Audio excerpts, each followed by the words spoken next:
আসসালামু আলাইকুম রহমতুল্লাহি ওবরাকাতুহ। আলহামদুলিল্লাহি রব্বিল আলামিন ওয়াসসালাতু ওয়াসসালামু আলা সাইয়্যিদিল আমবিয়াই ওয়াল মুরসালিন ওয়া আলা আলিহি ওয়া আসহাবিহি আজমাইন ওয়া বাদ।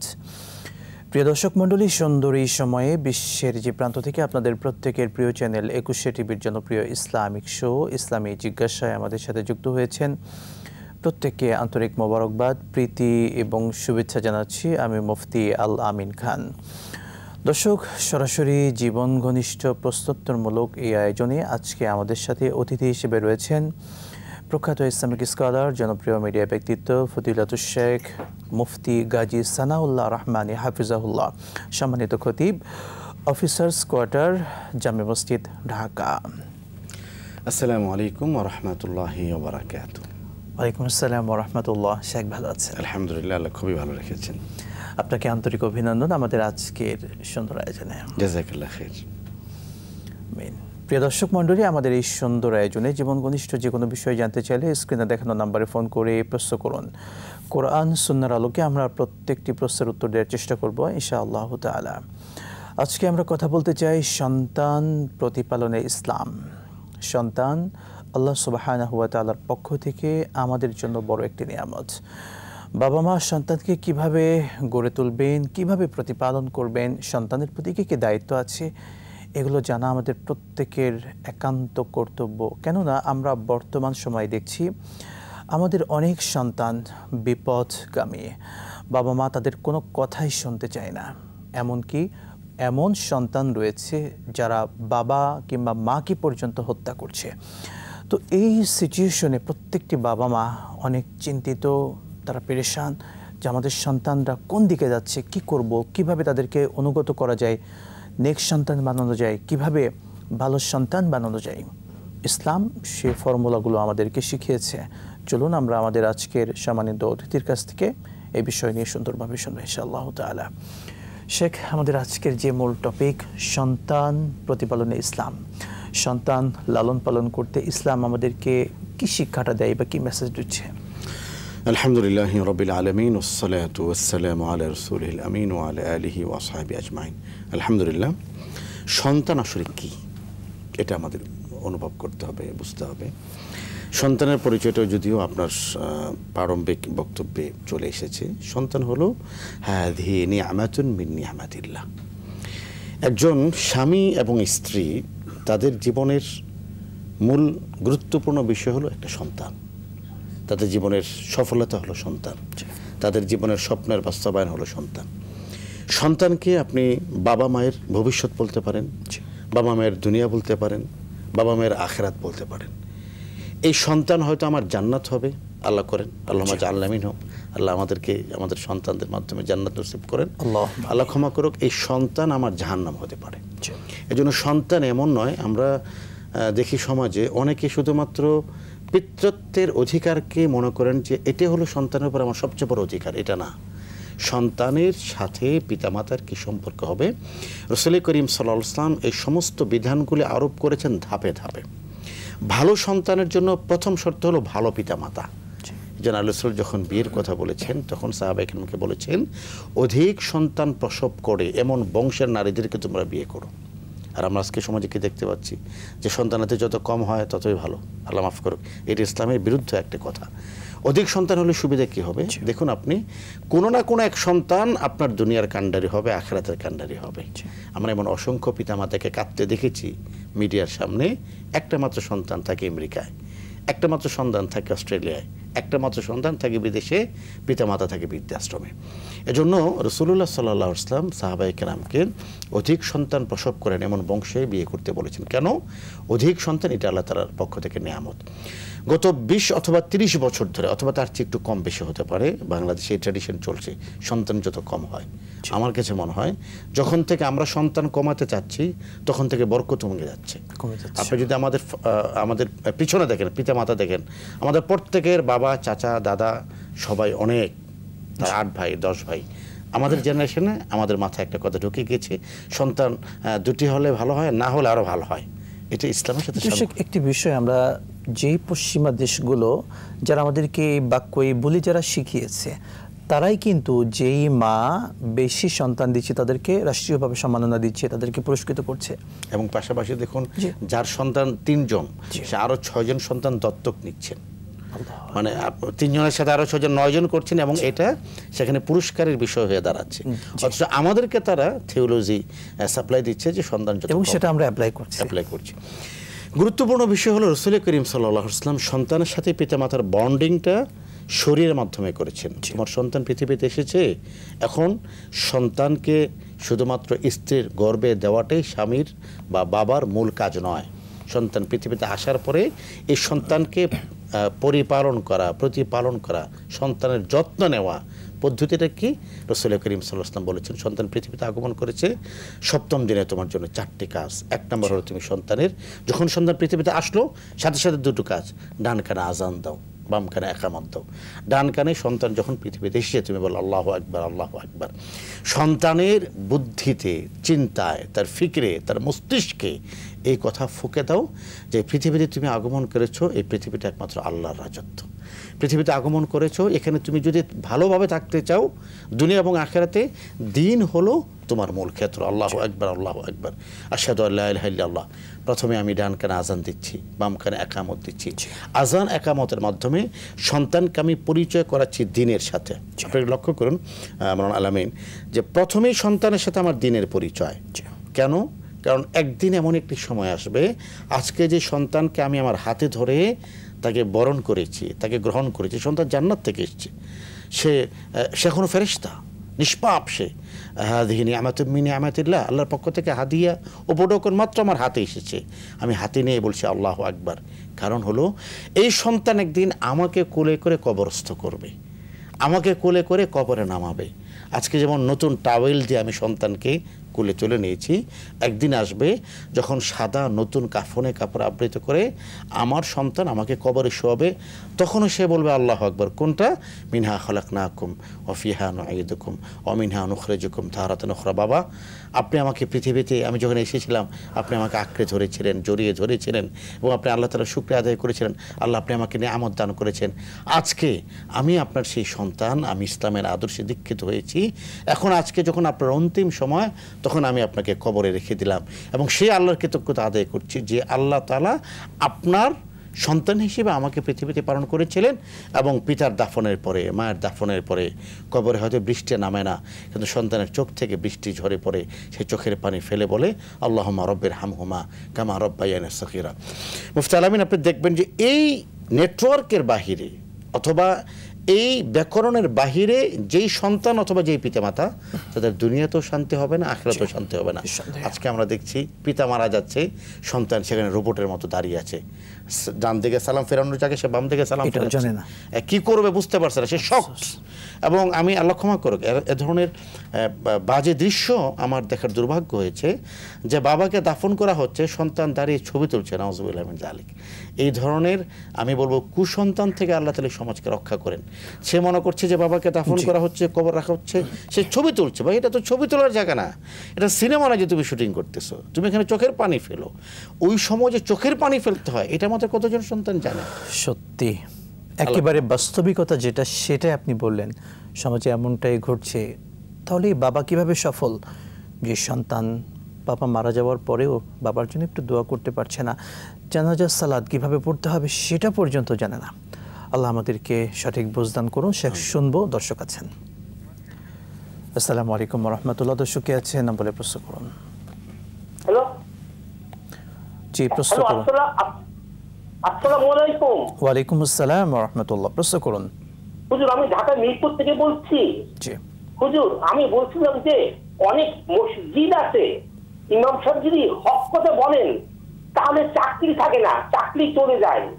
এর সমাধান কি?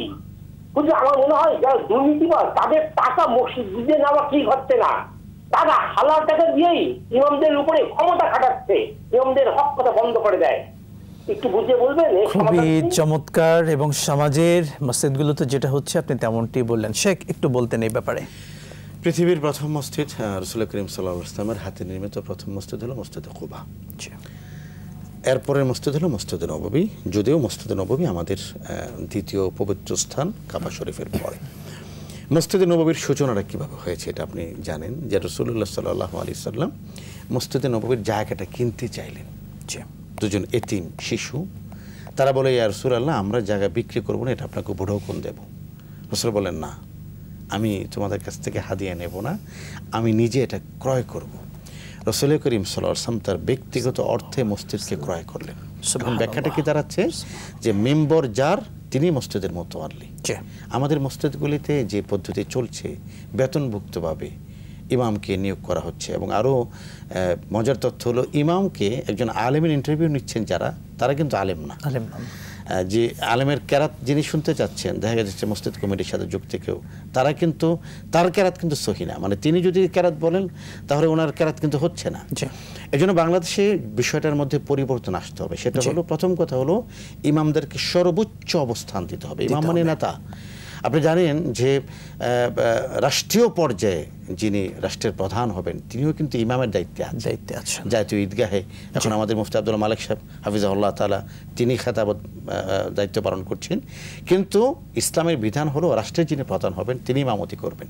আজকে রাষ্ট্রের প্রধান ইমামতি করতে পারছেন না বলে আজকে জাতীয় খতিব ইমামতি করছেন। তো এই জন্য যিনি ইমাম তিনি সমাজের সর্বোচ্চ সম্মানপ্রাপ্ত। প্রশ্নটা হলো, আমরা ইমামকে কি সে সর্বোচ্চ সম্মান দিতে পারছি? সমাজে মধ্যবিত্ত একজন মানুষের উপার্জন 50-এর চেয়ে বেশি। আপনি যদি উপার্জনের কথা না বলেন, খরচের কথা বলেন, ব্যয়ভার, আজকের আমি 2025 সালের আজকের দিনটির কথা আমি যদি আপনাকে বলি, মধ্যবিত্ত একজন মানুষের ব্যয়ভার 50-এর চেয়ে বেশি। সেখানে বাংলাদেশে ইমামদের বেতন কত? আমি বলবো যে গড়ে এটা 9,000 থেকে শুরু হয় 20,000 পর্যন্ত। কোনো কোনো জায়গায় তুলে ধরেছেন। ইমামদেরকে সম্মানিত করলে আমরা সম্মানিত হব, মসজিদগুলি সব ধরনের রাহগ্রাস মুক্ত হবে ইনশাআল্লাহ। জি, দর্শক আছেন। আসসালামু আলাইকুম ওয়া রাহমাতুল্লাহ। প্রশ্ন করুন দর্শক। জি, আসসালামু আলাইকুম হুজুর। ওয়া আলাইকুম আসসালাম। প্রশ্ন করুন। মাসুম কুমিল্লা ধর্মপুর থেকে। জি, দুটি প্রশ্ন। প্রথম প্রশ্নটি হলো যে মুসলমানদের ভিতরে 363টি দল হবে, একটি দল ব্যস্ত যাবে, কারা এই দল? শিয়া, সুন্নি, কাদিয়ানি, গাজলা, মাঝবান্ডারি, কারা যাবে? আর দ্বিতীয় প্রশ্নটি কোরআন থেকে সূরা আনাম আয়াত নম্বর 159, অধ্যায় 6, সূরা আনাম আয়াত নম্বর 159। তো যারা কোরআন এবং মুহাম্মদ সাল্লাল্লাহু আলাইহি সাল্লামকে মেনে চলবে তারাই ব্যস্ত যাবে, যারা দল তৈরি করবে না তারাই ব্যস্ত। যারা কোরআন এবং মুহাম্মদ সাল্লাল্লাহু আলাইহি সাল্লামকে মেনে চলবে, দল তৈরি করবে না, তারাই ব্যস্ত যাবে। এই আয়াতে কোরআন কি বলতেছে, আমাদেরকে দল বলতে কি বোঝাইতেছে? আসসালামু আলাইকুম। আমরা আরেকটি ফোন নিয়ে এরপরে অ্যান্সারে যাচ্ছি। জি, আসসালামু আলাইকুম ওয়া রাহমাতুল্লাহ। দর্শক প্রশ্ন করুন। পাঁচ ওয়াক্ত সালাতের পরে কি হাত তুলে দোয়া করা যাবে? জি, না এমনিতেই দোয়া বাদেই ভালো হবে? বুঝতে পেরেছি, সঙ্গেই থাকুন। শেখ আমাদের পূর্বের দর্শক যেমনটি বললেন, দুটি প্রশ্ন করেছেন যে কারা জান্নাতে যাবে 73 দলের মধ্যে। আসলে 73 দল বলতে কি আমাদের দেশের যে দলগুলো আমরা দেখছি এই দলগুলো, নাকি আরো বিস্তারিত কোনো ব্যাখ্যা আছে? প্রথম কথা হলো নিশ্চয় রাজনৈতিক দল না। বাংলাদেশের সম্ভবত নির্বাচন কমিশন থেকে 200-250 দল আছেন যারা মনোনয়ন কি বলে আপনাকে নিবন্ধন পেয়েছেন। এই দলগুলি তো আর না। কারা দলে জান্নাতে কারা যাবেন, কোন দলটা যাবে, রাসূল করিম সাল্লাল্লাহু আলাইহি ওয়াসাল্লাম স্পষ্ট ব্যাখ্যা দিয়ে গিয়েছেন। মা আনা আলাইহি ওয়া আসহাবি। হাজারো দল হতে পারে। ভাই বলেছেন কাদিয়ানির কথা, বাহাইদের কথা, দেওয়ানবাগীর কথা, আরামবাগীর কথা, চন্দ্রপুরে আরও নানান দল উপদল থাকবে। কিন্তু রাসূলুল্লাহ সাল্লাল্লাহু আলাইহি ওয়াসাল্লাম বলে গেছেন মা আনা আলাইহি ওয়া আসহাবি, একটা মাত্র দল জান্নাতে যাবে। কারা? আমি যে পথকে রেখে যাচ্ছি সেই পথের উপর যারা থাকবে, ওয়া আসহাবি, এবং আমার সাহাবীরা আমার যে পথকে আঁকড়ে ধরেছে এই পথের উপর যারা থাকবে তারাই জান্নাতে যাবে।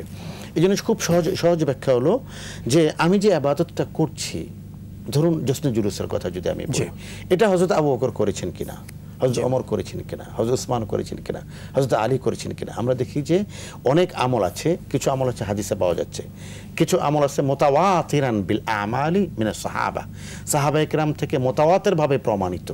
যদি কোনো কোরআনে না থাকে, হাদিসে না থাকে, সাহাবায়ে কেরাম করেছেন বলে পাওয়া না যায়, এটা করা যাবে না। এই জন্য আমি যে ইসলাম পালন করছি, আমি যে ইসলাম প্রতিপালন করছি, আমি যে ইসলাম অনুশীলন করছি, আমি যে ইসলামের আলোকে নিজেকে সাজাচ্ছি, যে আমালগুলির মাধ্যমে আমি আমার জীবন পথকে পরিচালিত করছি, যে আমলগুলোকে আমি দিন মনে করছি, এইটা নবীজির হাদিস থেকে প্রমাণিত কিনা, সাহাবীদের আমল থেকে প্রমাণিত কিনা। যদি নবীজির হাদিস থেকে এবং সাহাবীদের আমল থেকে প্রমাণিত হয়ে থাকে তাহলে এই পথ আমাকে জান্নাতে নিয়ে যাবে। আর যদি এটা 100 বছর আগে হয়, 50 বছর আগে হয়, আজ থেকে 1500 বছর আগে, নবীজির আমলের মধ্যে ছিল না, নবীজির হাদিসের মধ্যে ছিল না, আকওয়ালের মধ্যে নেই, আফআলের মধ্যে নেই, এবং সাহাবায়ে কেরামের আমলের মধ্যেও নেই, বুঝে যাবে আমি রং নাম্বারে ডায়াল করেছি, এটা আমাকে জান্নাতে নেবে না কখনোই, বরং জাহান্নামের দিকে নিয়ে যাবে। অনেক অনেক শুকরিয়া আমাদের ভাই। আরেকটি সূরা আনামের 169 নম্বর আয়াতের যে ব্যাখ্যাটি জানতে চাইলেন, দল বলতে আসলে কি বোঝাচ্ছে? এখানে রাসূল করিম সাল্লাল্লাহু আলাইহি ওয়াসাল্লামের একটা মাত্র দল, সেটা হলো আহলুস সুন্নাহ ওয়াল জামাআহ।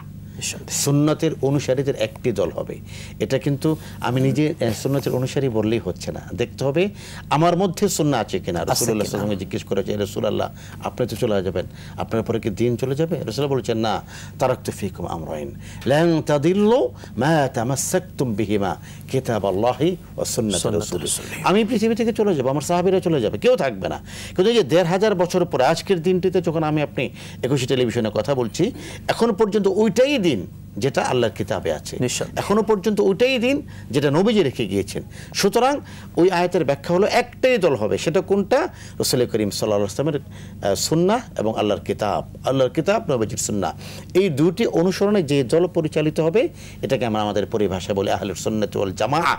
যারা সুন্নতের অনুসারী এবং কোরআন এবং হাদিসের আলোকে, তারাই কেবল জান্নাতে যেতে পারবেন। আমি একটি বিশাল করে সাইনবোর্ড লাগিয়ে দিলাম, আহলুস সুন্নাহ ওয়াল জামাআত কারণ বাজার শাখা, না, আমি কিন্তু এই দলের অন্তর্ভুক্ত হতে পারবো না।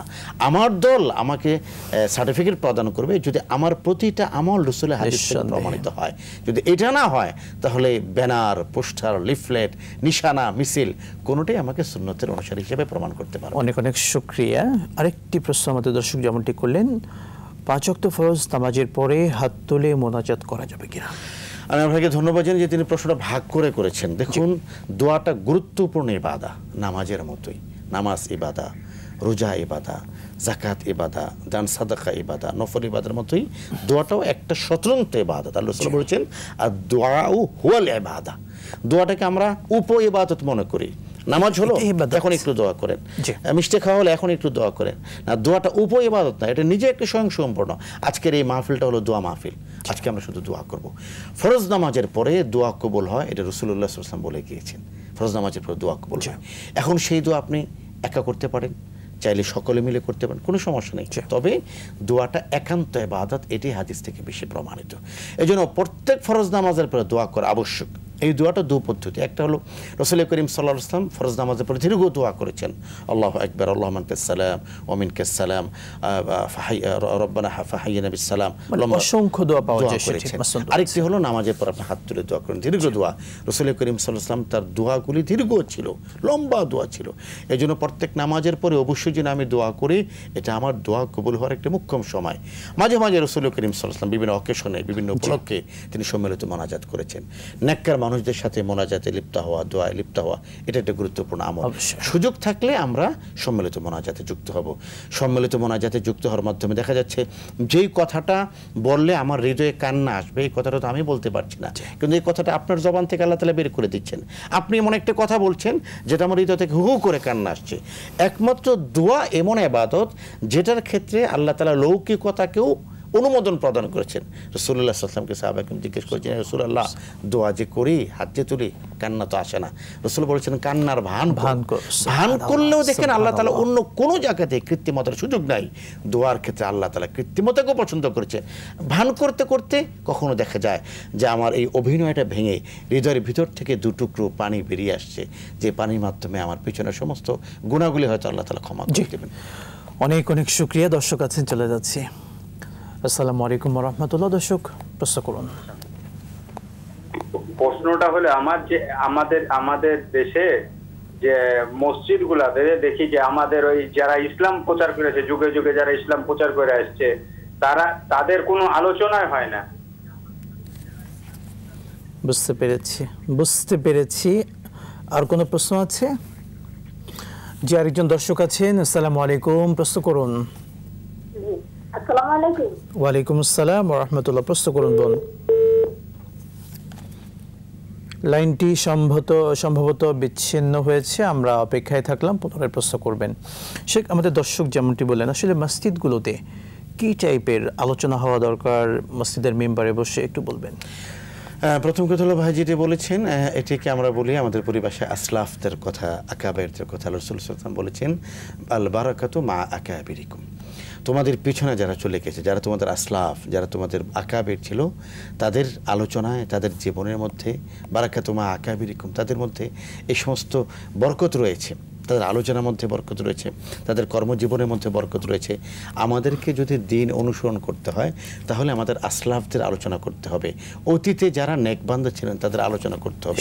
আমার ভাই যেটি বলেছেন এটা হতে পারে কোনো কোনো মসজিদে, কিন্তু আমাদের মসজিদগুলোতে তো আমরা আলোচনা করি।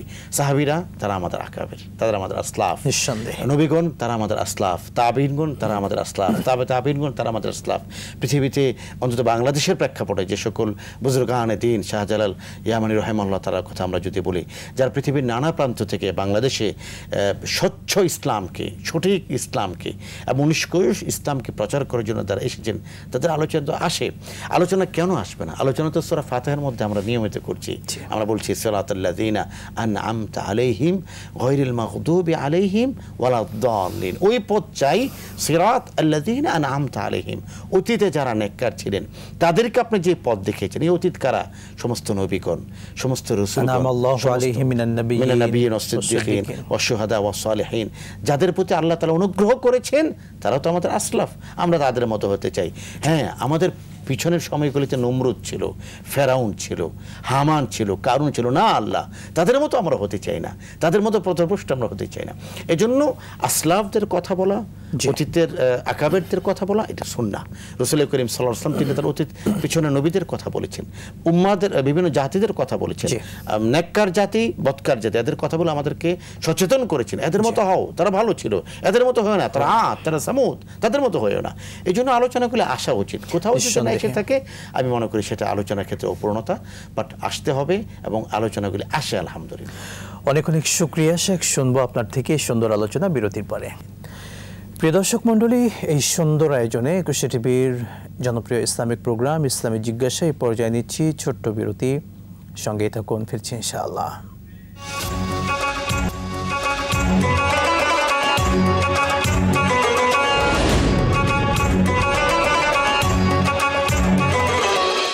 বিরতির পর আরও একবার স্বাগত জানাচ্ছি আপনাদের প্রত্যেকের প্রিয় চ্যানেল একুশে টিভির জনপ্রিয় ইসলামিক শো ইসলামী জিজ্ঞাসায়। প্রিয় দর্শক মণ্ডলী, এই সুন্দর আয়োজনে আমরা আপনাদের করা বিভিন্ন প্রশ্নের উত্তর দিয়ে থাকি। আমাদের কাছে প্রশ্ন করতে চাইলে স্ক্রিনে দেখানো নাম্বারে ফোন করে প্রশ্ন করুন। আজকে আমাদের সাথে অতিথি হিসেবে রয়েছেন বরেণ্য ইসলামিক স্কলার, বিশিষ্ট ইসলামী চিন্তাবিদ এবং জনপ্রিয় মিডিয়া ব্যক্তিত্ব ফজিলাতুল শেখ মুফতি গাজী সানাউল্লাহ রহমানী হাফিজাহুল্লাহ। শেখ, আপনাকে আরও একবার অভিনন্দন জানাচ্ছি। আমরা আমাদের দর্শকের কাছে চলে যাচ্ছি। আসসালামু আলাইকুম ওয়া রাহমাতুল্লাহ। দর্শক কি আছে, নাম্বারে প্রশ্ন করুন। আমার প্রশ্নটা হলো, মানে একজনে রাগের মাথায় মানে তালাক দিচ্ছে, মানে বলছে যে 3 তালাক দিলাম, তুই ছাড়া হয়ে গেছে ইসলামে। তো তারপরে আবার ওরা মানে একটু সংকোচের ভিতরে ছিল যে মানে যে এটা তালাক, হয়তো ওদের স্বামী স্ত্রীর সম্পর্কটা নাই, এখন ওরা আবার পুনরায় আবার বিয়ে করছে। মানে এই ঘটনা ঘটছে 2 বছর আগে, পুনরায় আবার বিয়ে করছে, করার পর ঘর সংসার করতেছে। কিন্তু হঠাৎ করে ওই যে স্ত্রী, ও শায়েখ আহমদুল্লাহর একটা ওয়াজ শুনছে যে স্বামী স্ত্রী যদি একবার রাগের মাথায় তালাক দেয়, তারপরে যে ওই যদি আবার বিয়ে করায়, ওই বিয়ে নাকি শুদ্ধ হয় না। এটা কতটুকু মানে সত্য, এটা একটু জানার জন্য। বুঝতে পেরেছি। আমরা আরেকজন দর্শককে নিচ্ছি। আসসালামু আলাইকুম ওয়া রাহমাতুল্লাহ। দর্শক প্রশ্ন করুন। আসসালামু আলাইকুম। ওয়ালাইকুম আসসালাম ওয়া রাহমাতুল্লাহ। আমি বলছি যে মদিনা কি মসজিদকে কেন 2 কিবলা বলা হয়? আর হচ্ছে মদিনায় কুবা মসজিদে দিনে 2 বার গিয়ে নামাজ পড়লে বা প্রতিদিন 1 বার নামাজ পড়লে প্রতিবার কবুল উমরা হজের সওয়াব পাওয়া যাবে কি না? আর একটা ছিল কাবা শরীফ প্রথম কে নির্মাণ করেছেন? আর পৃথিবীর প্রথম মসজিদ কোনটি? মৃত বাবার জন্য অনেকগুলো প্রশ্ন। মৃত বাবার জন্য ছেলের বদলি হজ করা যাবে কিনা?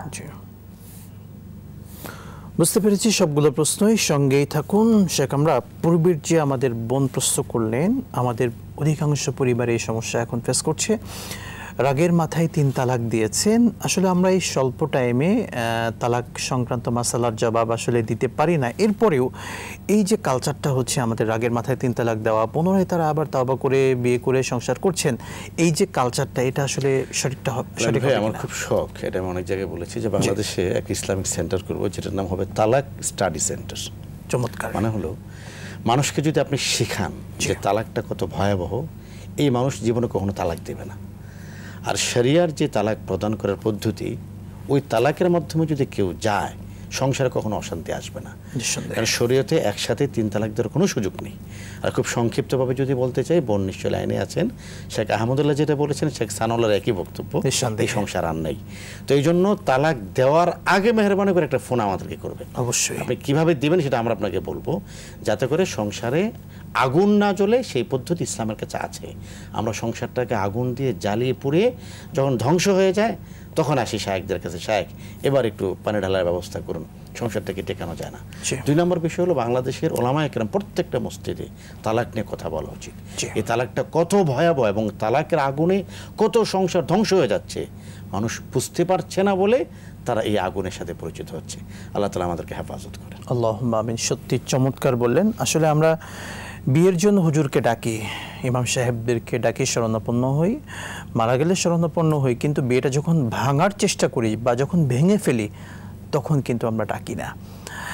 অনেক অনেক শুকরিয়া। আমরা পরবর্তী দর্শক জানতে চেয়েছেন মসজিদে কিবলাতাইন, 2 কেবলার যে মসজিদ, সেই মসজিদটা নিয়ে একটু দর্শককে বলবেন। এখানে 2টো তথ্য। একটা হলো রাসূল করিম সাল্লাল্লাহু আলাইহি ওয়াসাল্লাম এই মসজিদে নামাজরত অবস্থায় ছিলেন। আসরের সালাত চলছিল, 2 রাকাত নামাজ। প্রথম 2 রাকাত বাইতুল মুকাদ্দাস থেকে ফিরে তিনি আদায় করেছেন, পরের 2 রাকাত বাইতুল্লাহ থেকে ফিরে আদায় করেছেন। যেহেতু একই মসজিদকে কেন্দ্র করে 2টো ঘটনা ঘটেছে, নামাজ দুদিকে ফিরে আদায় করা হয়েছে, এই কারণে এই মসজিদের নাম মসজিদে কিবলাতাইন। আরেকটা বক্তব্য হলো যে আল্লাহ রাসূল এখানে ছিলেন না, সাহাবা ইকরাম ছিলেন।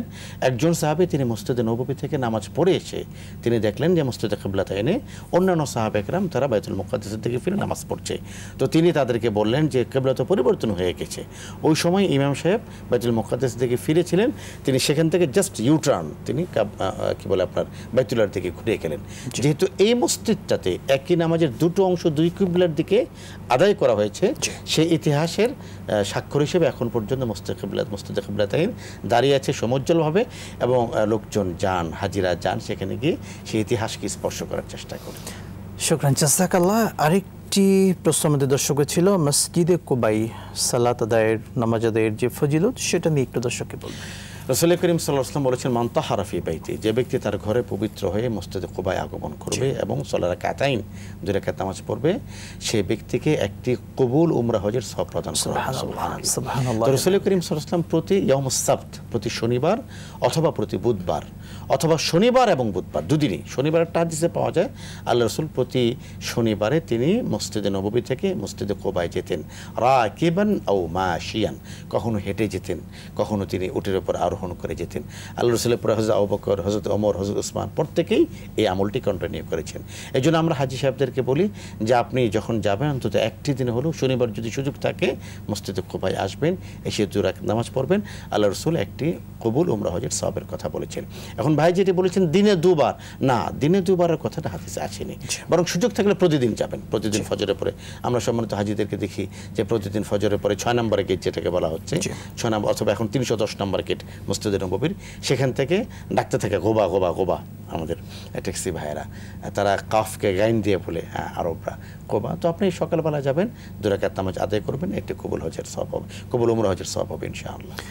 শুকরান, জাযাকাল্লাহ। আমরা দর্শকের ফোন নিয়ে বাকি প্রশ্নগুলো নিচ্ছি। আসসালামু আলাইকুম ওয়া রাহমাতুল্লাহ। দর্শক প্রশ্ন করুন।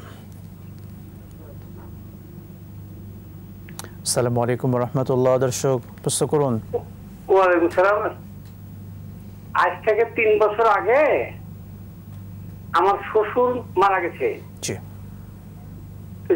তার ওই কবর ধসে গেছে, কবরের ওই বুক পর্যন্ত মাটি পড়েছে, আর নিচে অংশ দেখা যাচ্ছিল আর কি। কাপড় এবং তার পায়ের পাতা সব অবিকল একই রকম আছে। এর ফজিলত কি আমি জানতে চাই। বুঝতে পেরেছি। আরেকজন দর্শক আছেন, প্রশ্ন করুন। আসসালামু আলাইকুম ওয়া রাহমাতুল্লাহ, প্রশ্ন করুন। হ্যালো, আসসালামু আলাইকুম। জি, ওয়ালাইকুম আসসালাম, প্রশ্ন করুন। জি, আমার প্রশ্নটা ছিল ওই যে আমি কোরআন শরীফ যে প্রতিদিন পড়ি, এখন বাংলা ইংরেজি কোরআন শরীফ তো আমি ওই অর্থ যেটা বুঝি না সেটা নিচে মার্কার দিয়া পুরো আরবি লেখাটা দাগ দেই। এই মার্কার দিয়ে দাগ দেওয়া থেকে কোনো গুনাহ হবে কিনা? বুঝতে পেরেছি আমরা। সঙ্গেই থাকুন, আমাদের সম্মানিত শায়েখ উত্তর দেবেন। আমরা আরেকজন দর্শককে নিয়েছি। আসসালামু আলাইকুম ওয়া রাহমাতুল্লাহ, প্রশ্ন করুন দর্শক। আসসালামু আলাইকুম দর্শক, প্রশ্ন করুন। ওয়ালাইকুম সালাম, আমি মামুন রেজা বলছি নওগাঁ থেকে। যদি কোনো ব্যক্তির অনেক দিনের নামাজ এবং রোজা কাজা হয়ে থাকে তাহলে সেই ব্যক্তি কিভাবে কাজা আদায় করবে এবং রোজা কিভাবে আদায় করবে? জি। আর আরেকটা হলো যে কোন হুজুর দোয়া করার সময় বলে যে যে দুইটা হাত আল্লাহ আপনি পছন্দ করেন সেই দুইটা হাতকে কবুল করে নেন, এইটা বলা ঠিক আছে কিনা? বুঝতে পেরেছি ইনশাআল্লাহ তাআলা, সঙ্গেই থাকুন। শেখ, আমরা পূর্বের প্রশ্ন চলে যাচ্ছি। পৃথিবীর প্রথম মসজিদ কোনটি? পৃথিবীর প্রথম মসজিদ হলো বাইতুল্লাহ। এটি হযরত জিবরাইল আলাইহিস সালামের মাধ্যমে হযরত আদম আলাইহিস সালাম তিনি এটিকে নির্মাণ করেছেন। এই জন্য পৃথিবীর প্রথম মসজিদ বাইতুল্লাহ, প্রথম কিবলা বাইতুল্লাহ এবং প্রথম নির্মাতা হযরত আদম আলাইহিস সালাম। এই প্রশ্নটি করেছেন হযরত আবু হুরায়রা রাদিয়াল্লাহু তাআলা আনহু রাসূলকে, হে রাসূলুল্লাহ, পৃথিবীর প্রথম মসজিদ কোনটি? এরপরে মসজিদ বাইতুল মুকাদ্দাস, এটিরও নির্মাতা হযরত আদম আলাইহিস সালাম এবং এর মাঝখানের দূরত্ব হলো 40 বছর। শুকরান, জাযাকাল্লাহ। আরেকটি প্রশ্ন ছিল, মৃত বাবা মার পক্ষ থেকে বদলি হজ করা যাবে কিনা, কি পদ্ধতিতে করবে? অবশ্যই করা যাবে। পিতা মাতা যদি ওসিয়ত করে দিয়ে থাকেন তাহলে তো আবশ্যক, যদি ওসিয়ত করে না দিয়ে থাকেন তাহলেও সন্তান তার পিতা মাতার পক্ষ থেকে বদলি হজ আদায় করতে পারে। হজ 3 প্রকার, এক প্রকার হজ্জে ইফরাদ, এক প্রকার হজ্জে কিরান, এক প্রকার হজ্জে তামাত্তু। বদলি হজ পালনকারী ব্যক্তি সাধারণত আমরা বলি যে তিনি ইফরাদ হজ পালন করবেন। ইফরাদ হলো ওই হজ যে হজের সাথে কোনো উমরা যুক্ত নাই এবং কুরবানি নেই। যে ব্যক্তির পক্ষ থেকে তিনি হজ আদায় করছেন তার উপর আসলে শুধু হজটা ফরজ ছিল, উমরা নয়, এখনো তিনি ইফরাদ হজ করবেন। আর তিনি যদি চান যে না আমি তামাত্তু হজই করব, হজটুকু বাবার পক্ষ থেকে, উমরাটা আমার পক্ষ থেকে, চাইলে সেটা করতে পারেন, শরীয়ত অনুমতি প্রদান করেছে। শুকরান, জাযাকাল্লাহ। শেখ, আমরা আরেকটি প্রশ্ন নিচ্ছি। দর্শক যেমনটি বললেন 3 বছর পরেও তার শ্বশুরের লাশ তারা বুঝতে পেরেছেন কবরে অক্ষত ছিল, অর্থাৎ সেভাবেই তিনি ছিলেন। আসলে আমরা এমন খবর মাঝে মাঝে পাই, এটা কেন হয় বা এটার মধ্যে বিশেষ কোনো নিদর্শন আছে কিনা? প্রথম কথা হলো যে লাশ পচে যাওয়াটাই স্বাভাবিক কথা, এটি ইসলামের বর্ণনা। কোনো ব্যক্তির যদি লাশ না পৌঁছে বুঝতে হবে যে এটা আল্লাহ তাআলার একটা একান্ত মেহেরবানি, বিশেষ অনুগ্রহ। নিঃসন্দেহে এটাকে কেন্দ্র করে আলাদা করে কোনো ইবাদত করা অথবা আলাদা করে এটাকে মানে এটাকে আল্লাহ মাজারে রূপান্তর দেওয়া বা ওরসে রূপান্তরিত করা বা তার কারামত হিসেবে জাহির করা, এটা উচিত নয়। তো আল্লাহ তাআলা তার প্রতি রহম করেছেন, এখানে তার লাশ অক্ষত রয়ে গিয়েছে। তো এক্ষেত্রে উচিত হলো যে ভাই যেটা বলেছেন যে কবর ভেঙে গিয়েছে, তিনি কবরটাকে মাটি দিয়ে পূরণ করে দিবেন, কমপ্লিট করে দিবেন। এবং উযকুরু মাহাসিনা মাউতাকুম, তার যে ভালো কাজগুলি ছিল, ভালো আমলগুলি ছিল, এগুলি তারা ধারণ করার চেষ্টা করবে। এটাকে যেন বেদাতের আখড়া না বানান। তিনি ভালো মানুষ ছিলেন, এই কারণে তার লাশটা এখন পর্যন্ত অক্ষত আছে। পৃথিবীর সমস্ত নবী রাসূলদের তারা কবরের মধ্যে জীবিত, সাহাবায়ে কেরাম তাদের লাশ অক্ষত। ভালো মানুষদের লাশ অক্ষত থাকার বিভিন্ন বর্ণনা আমরা বিভিন্ন সময় পাই। এই জন্য তাদের মতো ভালো মানুষ যেন আমরা হতে পারি, এটি নিয়ে আলোচনা পর্যালোচনা করতে হবে। অনেক অনেক শুকরিয়া। শেখ, আরেকটি আমাদের দর্শক বললেন প্রশ্ন, তিনি কোরআন বিশেষ করে যেটাতে অনুবাদ আছে যে কোরআন শরীফে, সেটাতে মার্কার দিয়ে কোরআনের নিচে তিনি দাগ দেওয়ার চেষ্টা করেন তার বোঝার জন্য। তো এভাবে দিলে কোনো ক্ষতি হবে কিনা বা কোনো গুনাহ হবে? কোরআন আসলে কি? কোরআন তো আল্লাহর কিতাব এবং আমার সবচেয়ে ঘনিষ্ঠ গ্রন্থ, যেটা আমি বুকে রাখি, আমার পাশে রাখি, আমি মাথায় রাখি, আলমারিতে তাকে রাখার জন্য নয়। তো যার সাথে কোরআনের সম্পর্ক যত বেশি, তার হাতের সাথে কোরআনের পৃষ্ঠার সম্পর্ক, তার কলমের সাথে কোরআনের সম্পর্ক, সেখানে দাগবেন, ওখানে লিখবেন, এখানে এটা বুঝেছি লিখবেন, এটা তো কোরআনের সাথে ভালোবাসার বই প্রকাশ, অবশ্যই না, এতে করে আপত্তির কিছু নেই। অনেক অনেক শুকরিয়া শেখ। আমরা আরেকটি প্রশ্ন নিচ্ছি, সেটি হলো অনেক দিনের কাজা নামাজ কিংবা রোজা সেটা কিভাবে আদায় করবেন? এটাকে বলা হয় ওমরে কাজা। ওমরে কাজা নিয়ে ফুকাহায়ে কেরামের মধ্যে দুটো অভিমত। কেউ বলেছেন যে তিনি কাজা আদায় করবেন, সেটা কীভাবে? জোহরের সালাতের আগে 4 রাকাত নামাজ পড়বেন এবং বলবেন আল্লাহ আমার প্রথম যে জোহরটা কাজা গিয়েছিল এটা আমি আদায় করছি। কোনো ওলামায়ে কেরাম বলছেন যে না, যেটা মামাজা আলাইহিস সালামুল কাজা, যেটা কাজা হয়ে গিয়েছে এটা আর পুনরায় আর এটাকে আদায় করার কোনো সুযোগ নেই। তো তিনি কি করবেন? তিনি নফল নামাজে বাড়িয়ে পড়বেন। ঘুরিয়ে ফিরে কিন্তু এক কথাই হচ্ছে, মানে নফল নামাজ বাড়িয়ে পড়লেও যে কথা, ওমরে কাজা হিসেবে আপনার নিয়ত করলে একই কথা। মূল কথাটি হলো হানাফি মাযহাবের বক্তব্য যে তিনি ওমরে কাজার নিয়ত করবেন, তিনি 4 রাকাত জোহরের নামাজ, জোহরের সময় 4 রাকাত পড়বেন, আল্লাহ এটা আমার প্রথম জোহর। আসরের আগে 4 রাকাত পড়বেন, আল্লাহ এটা আমার প্রথম আসর। এমনই করে তিনি কাজা আদায় করতে থাকবেন। হ্যাঁ, একদিন ফজর যার কাজা হয়ে গেছে, গোটা জীবন তিনি ফজর পড়লেও সেই কাজাটার আদায়ের সমান তিনি মর্যাদা পাবে না, কিন্তু তিনি পড়তে থাকবেন। আল্লাহ গফুরুর রহিম, আল্লাহ তো এই উসিলায় ক্ষমা করে দিতে পারেন। আর যারা বলেন যে না আপনি নফল বাড়িয়ে পড়তে থাকবেন, এত একই কথা হলো, নামাজটাই বেশি বেশি করে পড়া। তিনি যে কোনো কথা আল্লাহ আমার চেষ্টা দেখবেন যে আমার ভুলগুলোর জন্য আমি কতটা চেষ্টা করছি এবং আমি কতটা অনুতপ্ত হয়েছে। অনেক অনেক শুকরিয়া। আমরা আরো অ্যান্সার নিব। দর্শক আছেন। আসসালামু আলাইকুম ওয়া রাহমাতুল্লাহ। দর্শক কে আছেন? প্রশ্ন করুন। আসসালামু আলাইকুম ওয়া রাহমাতুল্লাহ। ওয়া আলাইকুম আসসালাম। প্রশ্ন করুন। হুজুর, আমি পাবনা সুজানগর থেকে আব্দুল জব্বার বলছিলাম। জি, ধন্যবাদ আপনাকে এবং ধন্যবাদ শাহেখকে, উনি তো প্রতিদিনই নাগরিক টিভিতে আসে, দুইজনকে ধন্যবাদ। আমার প্রথম প্রশ্ন হচ্ছে, বিভিন্ন দোয়া বা নফল নামাজে বিভিন্ন ফজিলত। আমি একটু শারীরিকভাবে অসুস্থ, শাহেখ জানাবেন যে এই অসুস্থতা চিকিৎসা হতেই হবে, এমন কোনো দোয়া বা নফল বন্দী আছে না, তার বিনিময়ে এটা অসুস্থতা আল্লাহ যাতে দান করে। আর দ্বিতীয় 2 নম্বর প্রশ্ন আযানের বিষয়ে। আযানটা হচ্ছে যে নামাজের কোনো ফরজ কিংবা ওয়াজিব কিনা সেটা জানাবেন আযানটা। আর দ্বিতীয়ত, আমরা এমন সময় নামাজ পড়ি, আমরা 2-3 জন পড়ি, ওখানে মসজিদ নেই বা 5 জন পড়ি, সেক্ষেত্রে সেখানে আযান দেওয়াটা জরুরি কিনা, যদি বিষয় জানাবেন। আসসালামু আলাইকুম। বুঝতে পেরেছি। আমরা দোয়া করছি আল্লাহ আপনাকে সুস্থতা দান করুন। আরেকজন দর্শক আছেন। আসসালামু আলাইকুম ওয়া রাহমাতুল্লাহ। প্রশ্ন করুন। আসসালামু আলাইকুম। প্রশ্ন করুন দর্শক। ওয়ালাইকুম আসসালাম। মামিন সিং থেকে আমি সাইফুল আলম পান্নু বলছি। মোহতারাম, আপনারা ভালো আছেন? আলহামদুলিল্লাহ। প্রশ্ন করুন আপনি। আমার প্রশ্ন, রাসূল পাক সাল্লাল্লাহু আলাইহি ওয়াসাল্লামকে হায়াতুন নবী বলা হয়, তো এটা কেন বলা হয় এটা একটু বলবেন? সায়েন্টিফিক কোরআন পাচ্ছি আজকাল ইন্টারনেটে, এখানে পাচ্ছি যে মানুষ মাটির থেকে তৈরি না, র ম্যাটেরিয়াল জাতীয় কোনো কিছু থেকে তৈরি। এটা সম্বন্ধে একটু বলবেন। আর একটা জিনিস, আল্লাহ তাআলা সবচেয়ে আমাদের কাছে সম্মানী এবং রাসূল পাক সাল্লাল্লাহু আলাইহি ওয়াসাল্লাম এর থেকে তো সম্মানী কেউ নাই, কিন্তু ওনাকে তুই তুকারি বলার কোনো সুযোগ আছে কিনা? ওনাকে উনি তো সব সময়ের বন্ধু, ঠিক আছে, উনি তো আমার গলা ধরা বন্ধু না বা মানুষ না যে আমি ওনাকে তুই তুকারি করবো। এই সম্বন্ধে একটু বলবেন। ধন্যবাদ। আমরা বুঝতে পেরেছি।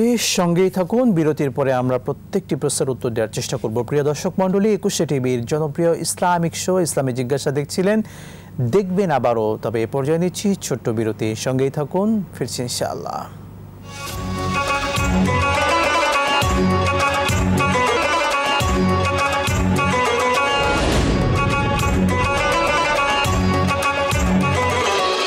বিরতির পর আবারও স্বাগত জানাচ্ছি আপনাদের প্রত্যেকের প্রিয় চ্যানেল 21 টিভির জনপ্রিয় ইসলামিক শো ইসলামী জিজ্ঞাসায়। দর্শক, আজকে আমাদের সাথে অতিথি হিসেবে রয়েছেন শেখ গাজী সানাউল্লাহ রহমানী। আপনাকে আবারও অভিনন্দন জানাচ্ছি আমাদের আজকের আয়োজনে। দর্শক, আমরা আজকে কথা বলছিলাম সন্তান প্রতিপালনে ইসলাম, একই সাথে আপনাদের বিভিন্ন প্রশ্নের আমরা উত্তর দিচ্ছিলাম। শেখ, বিরতির পূর্বে আমাদের দর্শকরা যে প্রশ্নগুলো করেছিলেন, একটি ছিল আমরা অনেক সময় দোয়াতে বলি যে আল্লাহ যার হাতকে পছন্দ করো তার হাতকে ওসিলা করে আমাদের দোয়া কবুল করো, এই কথাটি এভাবে বলা ঠিক কিনা? হ্যাঁ, এখানে বেঠিকের আসলে কিছু নেই। আমরা প্রত্যেকের অবস্থান আলাদা আলাদা। হয়তো আমার চেয়ে আপনার আমল ভালো, আপনার চেয়ে আরেকজন আমল ভালো হতে পারে। তো ভালো আমল যার, যিনি মুত্তাকি, তিনি আল্লাহর কাছে অধিক নিকটবর্তী, অধিক পছন্দের।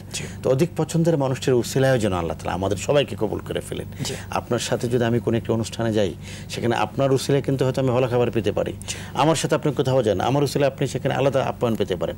তো মানুষের জন্য দোয়া করে আল্লাহ যেই হাতটি আপনার কাছে পছন্দ তার উসিলায় হলে আমাদের দোয়াকে কবুল করেন, বলা যায়, আপত্তির কিছু নেই। অনেক অনেক শুকরিয়া। আরেকটি প্রশ্ন ছিল অসুস্থতা থেকে মুক্তির জন্য আল্লাহর কাছে কি বিশেষ দোয়া করা যায় বা আমল রয়েছে? প্রথম কথা হলো ইয়া শাফিল আমরাজ ইশফা আমার জানা আমরুল মুসলিমিন, হাদিসটি রাসূলুল্লাহ সাল্লাল্লাহু আলাইহি ওয়াসাল্লামের কাছ থেকে প্রমাণিত এই দোয়া পড়া। আর যিনি অসুস্থ তিনি এমন একটি হালাত আছেন যখন তার দোয়া কবুল হচ্ছে, তো ইস্তিগফার পড়বেন, তিনি নিজের জন্য দোয়া করবেন, আমাদের জন্য দোয়া করবেন, এবং এটিই তার জন্য সবচেয়ে গুরুত্বপূর্ণ আমল।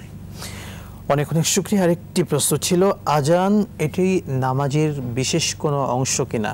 এবং তার আরেকটি প্রশ্ন ছিল, বিশেষ করে 2-3 জন যখন একাকী নামাজ পড়ছেন, আলাদাভাবে নামাজ পড়ছেন মসজিদে না, সেক্ষেত্রে আজান দেয়া লাগবে কিনা? আজান তো অবশ্যই অংশ। যখন জামাতে নামাজ পড়া হবে মসজিদের ক্ষেত্রে আজান তো আবশ্যক, আজান দিতে হবে। আর যখন মসজিদের বাইরে ছোট জামাত করা হয় তখন অবকাশ আছে। একটি হলো যে আমি যেখানে, যেমন আমরা এখন কারণ বাজারে 21 স্টুডিওতে আছি, পাশে আমাদের আম্বর শাহ মসজিদ, তো এখানে আমি জোহরে আজান শুনতে পাচ্ছি, আসরে আজান শুনতে পাচ্ছি। আজান শুনতে পেলে এখানে আলাদা করে আজান দিতে হবে না। আর যদি শোনা না যায় তাহলে আজান দেওয়া উচিত, না দিলেও নামাজ হয়ে যাবে, কোনো সমস্যা। একামত দেওয়া লাগবে কিনা? ছোট জামাতের ক্ষেত্রে একামত দেওয়া লাগবে। মসজিদের তারিখ একটা বিষয় আছে। মসজিদের তারিখ হলো যেটা রাস্তার পাশের মসজিদ, একটু পরপর জামাত হচ্ছে, একটু পরপর জামাত হচ্ছে, ওইখানে আলাদা করে আজান একামতের প্রয়োজন নেই। আজানও হয়েছে, একামত হয়েছে, সুদারে নামাজ আদায় করে নেবে। শুকরান, জাযাকাল্লাহ। আরেকটি হচ্ছে, রাসূল সাল্লাল্লাহু আলাইহি ওয়াসাল্লামকে হায়াতুন নবী কেন বলা হয়? এটা আমাদের আকীদা। রাসূল করিম সাল্লাল্লাহু আলাইহি ওয়াসাল্লাম সহ সমস্ত নবীগণ হাইয়ুন ফি কবরিহি, তারা তাদের কবরের মধ্যে জীবিত অবস্থায় আছেন। এখন কিভাবে জীবিত অবস্থা আছেন আল্লাহু আ'লাম, আল্লাহ তাআলা ভালো জানে। এটা আমরা কল্পনা করতে পারবো না এবং বিশ্লেষণও করতে পারবো না। কিন্তু নবীগণ তারা কবরের মধ্যে মৃত, এটা আমরা বিশ্বাস করি না। আমাদের আকীদা হলো হাইয়ুন ফি কবরিহিম, তারা তাদের কবরে জীবিত অবস্থায় আছেন। এই কারণে রাসূল করিম সাল্লাল্লাহু আলাইহি ওয়াসাল্লাম হায়াতুন নবী বলা হয়। কারণ একজন নবীর মৃত্যুর পরে আরেকজন নবী আসে। আল্লাহ রাসূলের তো মৃত্যু হয়নি, তিনি ইন্তেকাল করেছেন। জমিনের উপরে ছিলেন, তিনি জমিনের নিচে চলে গিয়েছেন। আর জমিনের নিচে গিয়ে তিনি হাইয়ুন, তিনি জীবিত। এই কারণে আমরা যখন সালাম দেই, আসসালামু আলাইকা ইয়া রাসূলুল্লাহ, আসসালামু আলাইকা ইয়া আইয়ুহান নাবিয়্যু, সালামটা আল্লাহ রাসূলের কাছে পৌঁছানো হয় এবং রাসূল করিম সাল্লাল্লাহু আলাইহি ওয়াসাল্লাম তার পবিত্র জবানের মাধ্যমে আমাদের সালামের উত্তর প্রদান করেন। এই কারণে আমাদের আকীদা হলো তিনি হায়াতুন নবী এবং হাইয়ুন ফি কবরিহি। আবারও বলছি, কিভাবে জীবিত আছেন আল্লাহ ভালো জানেন। অনেক অনেক শুকরিয়া। আমরা আরেকটি প্রশ্ন নিচ্ছি। সায়েন্টিফিক কোরআন নামে একটি বইতে আমাদের দর্শক পেয়েছেন যে মানুষ মাটির তৈরি না, কোনো ম্যাটেরিয়াল এগুলো তৈরি। আসলে এই কথাটি যুক্তিসঙ্গত কিনা? সায়েন্টিফিক কোরআন হোক আর পলিটিক্যাল কোরআন হোক, আল্লাহর বিরুদ্ধে যেই বইয়ের বক্তব্য সেটা ভ্রান্ত। আল্লাহ বলেছেন মিনহা খলাকনাকুম, আমি মানুষকে মাটি থেকে সৃষ্টি করেছি। এখন বই যদি বলে যে না মাটি থেকে সৃষ্টি নয়, অন্য ম্যাটেরিয়াল, সে বই পরিত্যজ্য। আর বই পড়ার ক্ষেত্রে যে বই আমি দিনের কারণে পড়বো, দেখতে হবে যিনি লিখেছেন তিনি আলেম কিনা, তিনি স্কলার কিনা, তিনি ইন্টারনেট এক্সপার্ট কিনা, এটা আমার দেখার বিষয় না। তিনি আলেম কিনা, তার 3.5 হাত বড়ির মধ্যে সুন্নাহ আছে কিনা, তার কোরআন পড়া বিশুদ্ধ কিনা। আমি আপনাকে বলি, একটা অনুষ্ঠানে আমি দেখলাম এক ভদ্রলোক মানুষকে দাওয়াত দিচ্ছেন যে আমি একটি তাফসীর লিখেছি, আপনারা পড়বেন। এবং আল্লাহ ক্ষমা করুক, তিনি 2টা আয়াত পড়লেন। ওই আয়াত পড়লে কারণ নামাজ হবে না, ওনারও নামাজ হবে না। উনি তাফসীর লিখেছেন অথচ উনি আয়াত পড়ছেন, যে আয়াতে ওনারও নামাজ নষ্ট হবে, তার পিছনে যারা ইক্তেদা করবে তাদেরও নামাজ নষ্ট হবে। এই জন্য কোনো ধর্মীয় বই পড়তে গেলে দেখতে হবে যার বই পড়ছেন তিনি আসলে ধর্মীয় পণ্ডিত কিনা। বর্তমানে বাজারের মধ্যে এমন অসংখ্য বই আছে যেটা ধর্মের নামে অধর্মের বিষ মানুষের মধ্যে ঢুকিয়ে দেওয়া হচ্ছে। এজন্য কোরআন বলছে মিনহা খলাকনাকুম, মানুষকে মাটি থেকে সৃষ্টি করা হয়েছে। আর কোনো বই যদি বলে যে না মানুষকে মাটি থেকে সৃষ্টি করা হয়নি, তাকে এক্সট্রা কোনো ম্যাটেরিয়াল দিয়ে, না, সে বই পরিত্যজ্য, এ বই পড়া যাবে না। কোন বই পড়বো কোন বই পড়বো না, এটা আলেমদের কাছ থেকে জানতে হবে অবশ্যই। এবং পবিত্র কোরআনের কিন্তু অসংখ্য জায়গায় এটা এসেছে মানুষ মাটি দিয়ে তৈরি, জি, নির্যাস থেকে তৈরি।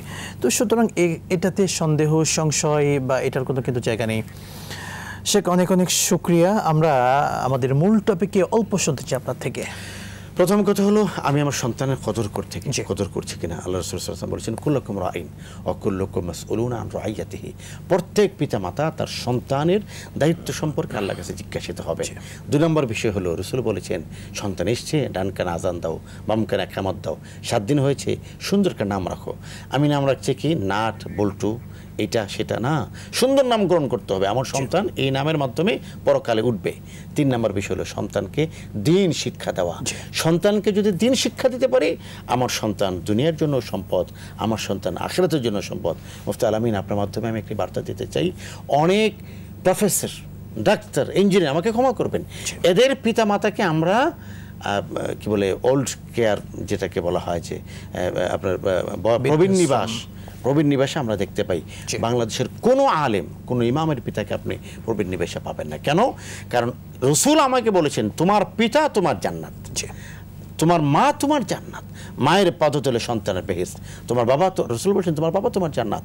এই জন্য যেই সন্তানকে আপনি দিন শেখাবেন সেই সন্তান বুঝবে যে আমার বাবা এখন বৃদ্ধ হয়ে গিয়েছেন, তার শরীরের হাতে চামড়ায় ভাঁজ পড়ে গিয়েছে, তিনি উঠে দাঁড়াতে পারেন না, কিন্তু আমার জীবিকার পিছনে আমার বাবার দোয়াটা সবচেয়ে বড় নিয়ামক শক্তি। আমার মা হতে পারে বিছানায় পড়ে গিয়েছেন, কিন্তু আজকে যে আমি গাড়ি হাঁকাচ্ছি, আমি দেশ বিদেশ ঘুরে বেড়াচ্ছি, আজকে যে আমার জয় জয়কার, এটা আমার বৃদ্ধ মায়ের জায়নামাজের কোণে তিনি চোখের পানি ফেলে যে দোয়া করছেন, এই দোয়ার ফসল। আর জাগতিক শিক্ষা আমাকে বলছে এরা বৃদ্ধ, এদের তো সমাজে কোনো রোল নেই, কোনো কাজ নেই, এদেরকে ওল্ড হোমে পাঠিয়ে দেও না, এরা আমার জান্নাত, আমি জান্নাত যেতে হলে পিতা মাতার খেদমত করতে হবে। এই বুঝ, অনুভব, ফিলিংস তখনই আসবে যখন আমরা সন্তানকে দিন শেখাবো। আমি সন্তানকে দিন শেখাবো না, সন্তান দিনদার হবে না, শেষ বয়সে আমি আফসোস করব, এই আফসোসটা আমার জন্য।